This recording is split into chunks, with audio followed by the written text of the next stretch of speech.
2026 வந்து மெகா கூட்டணி அமைக்கணும்னு சொல்லியிருக்கீங்க. அதுக்கான முயற்சி எடுத்திருக்கீங்களா? என்னென்ன கட்சி வந்து இணைய போகுது கூட்டணியில?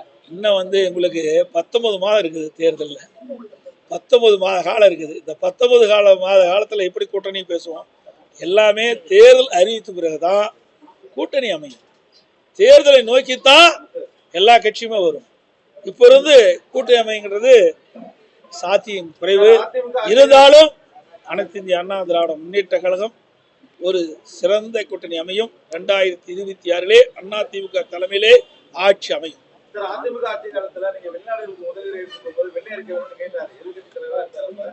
இப்ப கேட்கும்போது அது மரபு இல்லைன்னு சொல்றாரு. அது என்ன சார் அர்த்தம்? அதாவது இதயம் புரட்சி தலைவி அம்மா இருக்கின்ற பொழுது இன்றைக்கு மனிதனுக்கு 2 கண்ணை போல ஒரு தொழிற்சாலைகள் நிறைந்த மாநிலமா இருக்கணும்.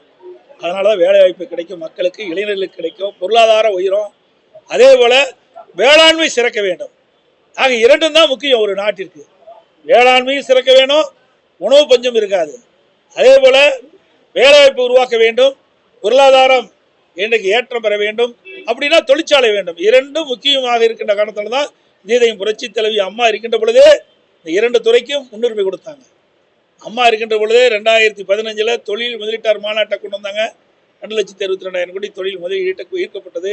அம்மா மறைவுக்கு பிறகு நான் முதலமைச்சர் இருந்த காலத்தில் அம்மாவுடைய அரசு 2019 3,05,000 கோடி தொழில் முதலீட்டு ஈர்த்தோம். 304 தொழில் புரிந்து ஒப்பந்தம் போட்டோம்.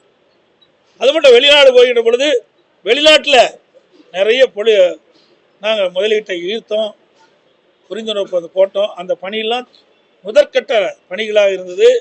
அதுக்கு நில எடுப்பு மற்ற அதுக்கு தேவையான ஆக்கப்பூர்வமான முதற்கட்ட பணிகள்லாம் துவங்கப்பட்டது. ஆட்சி மாற்றம் வந்தது. இவர்கள் ஆட்சி வந்திருக்கிறாங்க.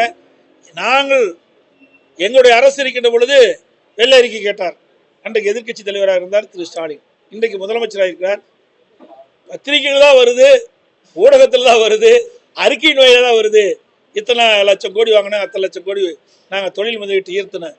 அதுக்காகத்தான் நாங்கள் சொல்கிறோம். நான் மட்டுமில்லை, எல்லா எதிர்கட்சி தலைவர்களும் கேட்குறாங்க, திராவிட முன்னேற்ற கழக ஆட்சியில் எந்தெந்த தொழிற்சாலைகளுக்கு எவ்வளவு நிதி பெறப்பட்டது, நிதி ஒதுக்கீடு செய்யப்பட்டது, எந்தெந்த தொழிற்சாலை புரிந்து ஒப்பந்தம் பெற்றது, அதன் மூலமாக எவ்வளவு வேலைவாய்ப்பு கிடைக்கும், அதையெல்லாம் ஒரு வெள்ளை அறிக்கையின் மூலமாக அறிவிக்கப்பட்டால் மக்கள் தெரிந்து கொள்வார்கள்.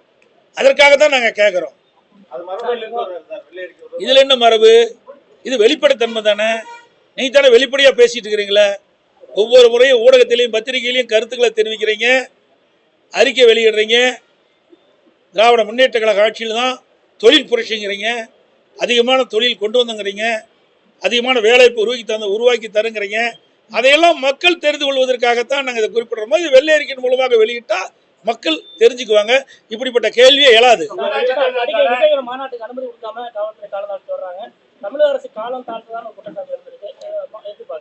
ஜனநாயக நாட்டில் யார் வேணாலும் கட்சி ஆரம்பிக்கலாம். அதே கட்சி ஆரம்பித்து மாநாடு நடத்தினால் அதுக்கு முறையாக அனுமதி கொடுப்பது மரபு.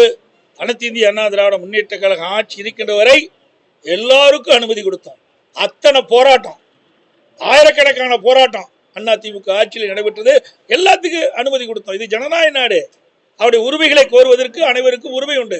அந்த அடிப்படையில் யாரெல்லாம் போராட்டம் நடத்துவதற்கு அனுமதி கொடுத்தோம்.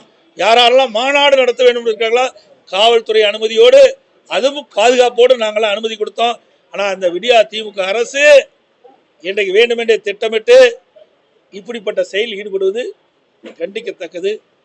அது மட்டும் இல்லை, அனைத்து இந்திய அண்ணா திராவிட முன்னேற்ற கழக தலைவருடைய பிறந்தநாள் வருகின்ற பொழுது நாங்கள் பொதுக்கூட்டம் போடுறோம். அதுக்கு அனுமதி கொடுக்க மாட்டேங்க. அந்த அளவுக்கு பயம். இந்த ஆட்சியில் எல்லாம் ஊழல், கலெக்ஷன், கமிஷன், கரப்ஷன், இதையெல்லாம் மக்களுக்கு தெரிஞ்சு போயின்னு சொல்லி தான் இன்றைக்கு பொதுக்கூட்டத்தை கூட அனுமதி கொடுக்க மறுக்கிறாங்க. அப்படியே பொதுக்கூட்டம் நடத்தினாலும் அந்த பொதுக்கூட்டம் நடத்துகின்ற எங்கள் கட்சி நிர்வாகிகள் போது வழக்கு போடுறாங்க.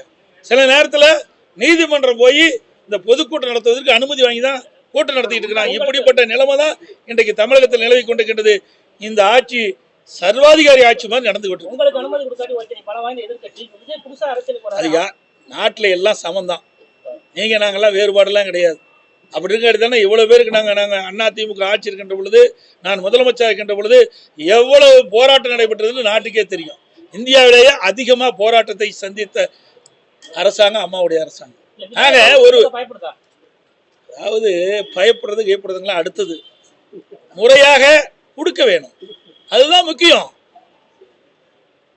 உள்ளாட்சி தேர்தலுக்கான முதல்கட்ட பணிகள் மாநில தேர்தல் அதிமுக உள்ளாட்சி தேர்தலை சந்திப்பதற்கு தயாராக நிச்சயமா தயாரிக்கும். அனைத்து இந்திய அண்ணா திராவிட முன்னேற்ற கழகம் உள்ளாட்சி தேர்தல் இருந்தாலும் சரி, சட்டமன்ற தேர்தல் இருந்தாலும் சரி, எந்த தேர்தல் வந்தாலும் சந்திக்க தயாராக பாஜக அன்பான அழைப்பு கொடுக்குது உங்களுக்கு, அதையே மறுக்கிறீங்க? தன்மானம் தான் முக்கியம் சொல்றீங்க சார்.